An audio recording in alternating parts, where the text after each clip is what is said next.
If you're someone that feels like you've been rejected a lot, maybe you feel like you're not good enough, or even that you're not meant to be doing what you're currently doing right now, this is the episode for you. I encourage you to watch this all the way through because I truly believe that this episode can reframe the way you look at rejection. Take it from me someday.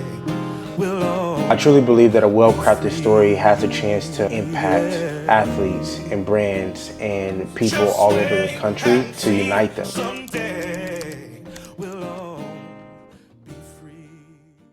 All right, welcome back to another episode of the Unseen Podcast. I'm your host, Roman Brown. I think we have a really important topic to talk about today. I'm someone that's kind of always dealt with rejection, at least in my personal life, what it feels like to me. I'm a person that's very sensitive to rejection. I don't like it. It makes me feel unworthy unless a lot of you guys know my story. Some of you guys don't, but I'm a former Division I athlete. But before that, I dealt with a lot of rejection. I started my career as a walk-on, and that was hard. I was already basically rejected. Most colleges didn't, or a lot of people felt like I wasn't good enough to play on a Division I level. So there was already rejection there. And even once I got there, you are kind of looked down upon. So there's a lot of rejection that happens there. And even I go back to my high school days, and there's so many times I felt like, people kind of looked down on me and didn't think I was good enough to even play Division I. There was rejection there, and I was kind of a late bloomer, and so I didn't play varsity football until later in my career, and all these different things. I dealt with a lot of rejection. Even now, recently, I the last few months, I kind of started to get a lot more rejection. I'm working at one of the top NFL agencies in the US, but before that, I was trying to break into the sports industry,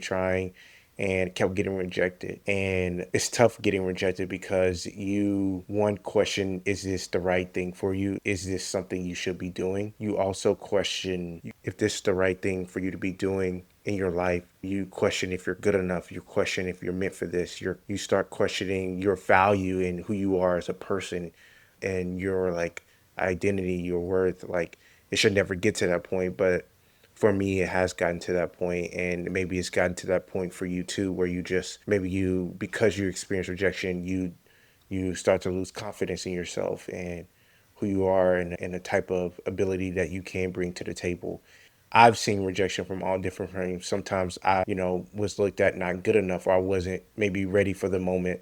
And there's been times where, I've been rejected just because I've been different and I had a different way to approach life and things like that. So I think there's a wide frame of, how you can experience rejection in this life. And I'm actually in this episode, we're going to break down why people get rejected, the actual different types of rejection, because there isn't just one type. And then we're going to break down how to approach that rejection. People get rejected typically for three main reasons. Reason number one is you just don't meet the standard. And this could be that they don't think you meet the standard, or you simply just don't. Basically, whatever it is you're doing, whether you're artist, athlete, in your career, whatever it is, trying to get a promotion, let's just say like you get rejected, you're on an interview, you get rejected. Sometimes it can be just because you don't meet the qualifications, just because maybe your skill level isn't up to the standard that it needs to be. This sucks. It's the worst kind of rejection because you're actually being rejected because you're not good enough. And I know, as bad as that sounds, it's actually, to me, the best form, because this means that you can improve. When you're rejected because of your skill or your talent, or where you are right now in your life because you don't meet the standard or the qualifications, that means that you can improve to get there. And you shouldn't take that as something, you shouldn't take that personally. You should take that as an opportunity to improve. The next one is someone doesn't see the value that you bring to a particular opportunity. Someone may not value the thing that you bring to the table. You may be special, you may be great in what you bring, but maybe they don't see the vision. Maybe it's not exactly what they were looking for, whoever they are. It has nothing to do with your skill and your ability. And I think this is important to realize, because a lot of times we personalize things that we think we're not good enough or something like that, when And reality is some people they're just looking for something totally different. You're maybe so different and maybe ahead of your time, etc., that they just don't recognize your value and what you bring to the table. But the good news about this type of rejection is there's always someone out there that, do need what you need, that is looking for what you have and what you bring to the table. You're not meant for everyone, and everyone isn't meant for you, and that's okay. That's actually a good thing. You want to be in the place that fits you and have that fit, and that's so important. The third reason why you might get rejected is honestly the worst of them all is self-rejection. Sometimes you literally will reject yourself for getting the opportunity, to getting the job, to getting the relationship, to getting whatever opportunity you're trying to get. And I've had this experience before, but this just looks like not putting yourself out there for opportunities, shrinking yourself in moments, not being confident in yourself and your abilities. This is not even putting yourself out there for the opportunity because you're discounting what you bring to the table. And before anyone else gets a chance to reject you, you reject yourself. You keep yourself from getting the opportunity. You self-sabotage yourself. This is like the worst thing you can do because you don't even get feedback from anyone else. This is you saying, I am not good enough. I am not worthy for this opportunity. I am not meant for this. You very well could be capable of doing this thing. This one is the most heartbreaking. And if I've had experience with this, I don't know if you have, but it's the worst type of thing that you can deal with. In a moment, it seems good because you're trying not to face that actual rejection, but like the actual pain of rejection from other people. But this one is the one that's a silent killer because you reject yourself over and over, and you look up later down the road and you've missed out on so many opportunities that you could have had in life. Let's go a little bit deeper into these three different types of rejection and look at how do we approach each one. Starting off is when you were rejected because of you just don't meet the standard level for this opportunity or this chance or whatever it might be. The first thing is really to understand that it's not personal. Don't take it personal because I think that we take rejection, we want to make it part of our identity, meaning just because we were rejected from this opportunity, it says something about who we are as a person. We take it very personally, like when someone doesn't give this opportunity, it's, oh, I suck, oh, I'm a failure, oh, I am not capable of doing this thing because I'm just not good enough as a human being. And or like I'm just like a flawed human being, I'm a flawed person, something's broken within me. And that's the furthest thing from the truth. That's not what this is saying. When you're rejected, sometimes it just means that you just need to go to the drawing board and actually improve. Really try to have a growth mindset when you face this type of rejection. Think about the things that kept you from this opportunity. Pinpoint the thing that kept you from this opportunity or this chance or this promotion or whatever it might be. Break it down and realize, what are the things that I need to do to get better? What are the things that are that kept me from this opportunity? How can I improve? And put together a plan to actually improve in that area if this is something that you really want to do. So don't let that stop you. Don't let your skill level stop you. Don't let it stop you from getting to the place you want to be, because where you are now doesn't have to be where you end up being. I'm really big on growth mindset because I'm a person as an athlete, there have been times where I have not been good enough. There's been times where I've realized and I sat back and said, I am not good enough to get to where I want to be. And for me to get there, I have to improve these areas. I have to work on it. I have to take ownership in these areas to get better. And it's honestly a great place to be because you can see yourself grow. You can see yourself go from one place to the next and putting in that work day in and day out, and just you don't notice it in the time doing it, but after months and after years of putting in the work, you look back on your life and you look at all of the things that you've improved at to get to where you are now. This gives you the biggest opportunity to grow. And yes, that's how I would approach.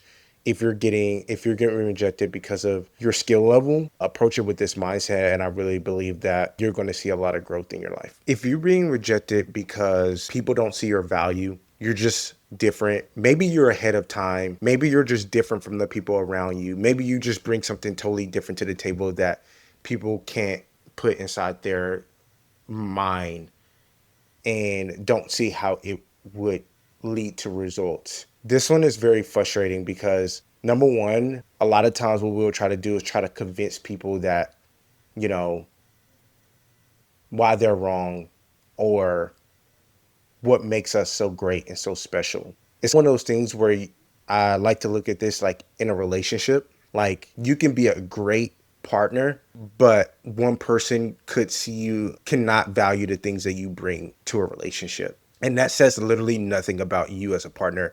It just means that they're not the right fit for you. In this life, when we get rejected for something that we really want, and sometimes it's just because the person doesn't see our value, then that says nothing about us, but it says everything about them. And we shouldn't be trying to convince that person or to make something work that they don't see the value in. The best thing to do is find the match, find the person that does see your value, that does see the things that you bring to the table, that they appreciate and want around and can see the opportunity that you can bring. Another example for this, Dr. Seuss, he was actually someone who I can't remember how many times he got rejected. It was so many times he got rejected over and over by a lot of publishers for his early books. And as we know now, everyone knows Dr. Seuss, and he's put out so many books that have done so well even to this day. But he was rejected so many times up to that point, and he even got to a point where he almost stopped trying, but he didn't.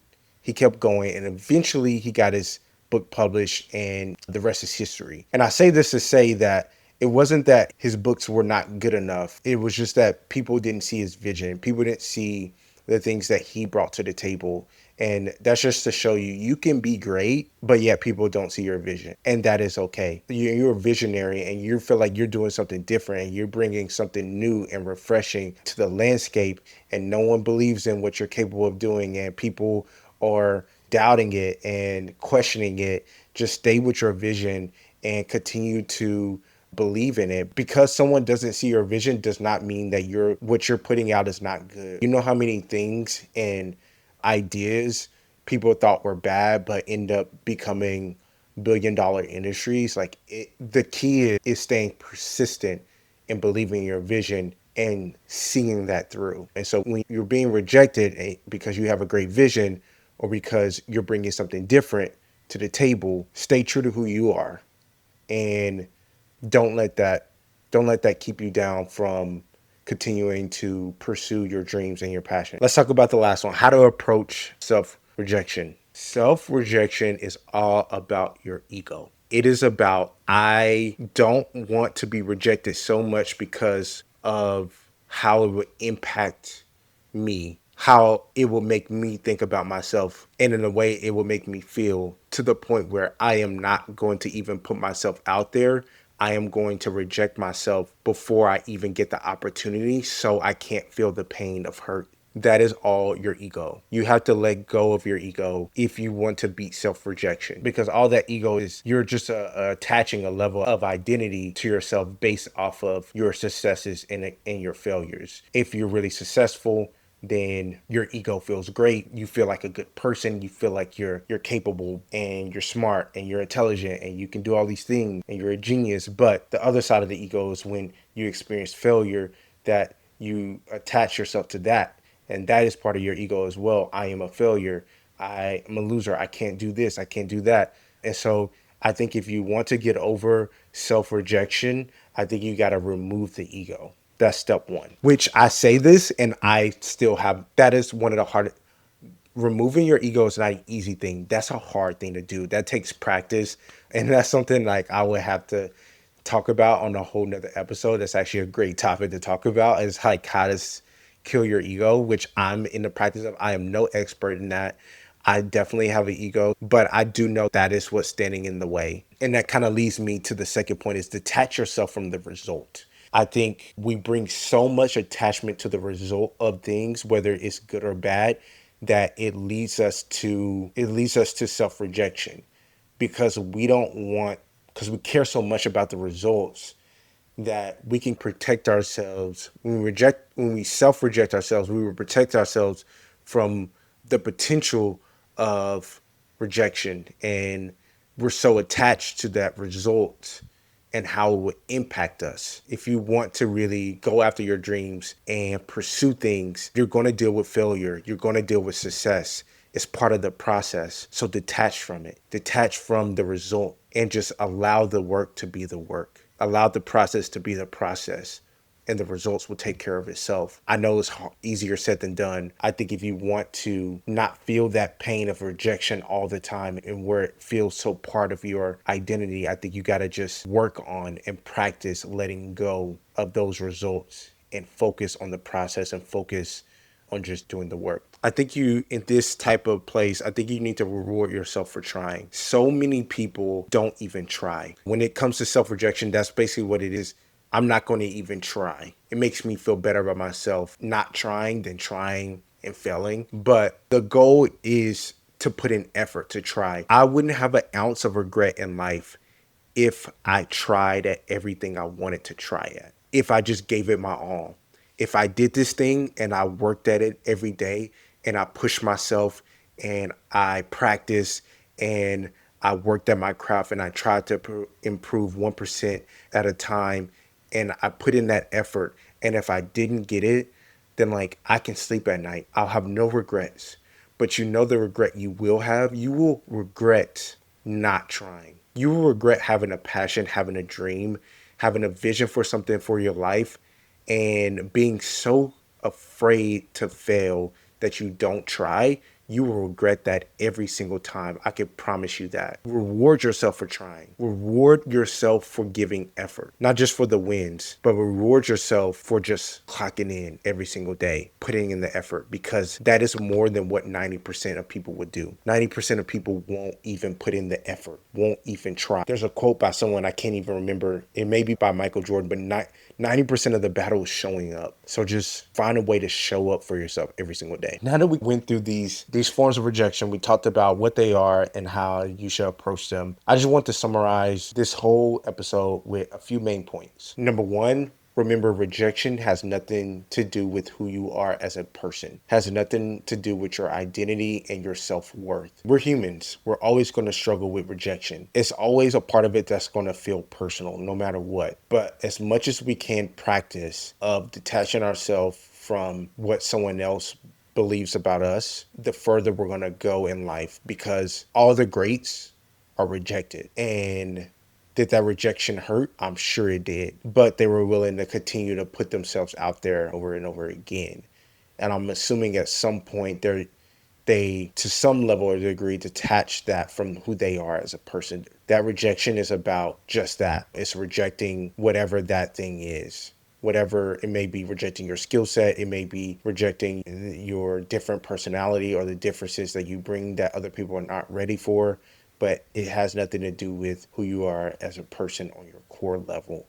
And I think that's just so important to engrave within you. Have a vision and believe in it and chase it. Go after it. If you have a vision and it's different from what other people believe that you're capable of, don't allow that to stop you. Keep going. That rejection is really no bearing on how good your idea is, how good your vision is. It really has nothing to do with that. It has everything to do with that person not being ready to accept that vision or that idea. And so believe in it, trust in it, and go after it as much as you can, and don't let other people's thoughts of that idea reject you. Just have a growth mindset. As you guys know, I feel like I talk about this like every episode, like it feels like it sinks in somewhere, but just have a growth mindset. Where you are today doesn't have to be where you are tomorrow. If you're rejected because of your skill level today, that does not have to be your skill level tomorrow. You can improve. I hope this episode really helps you guys to reframe rejection for you.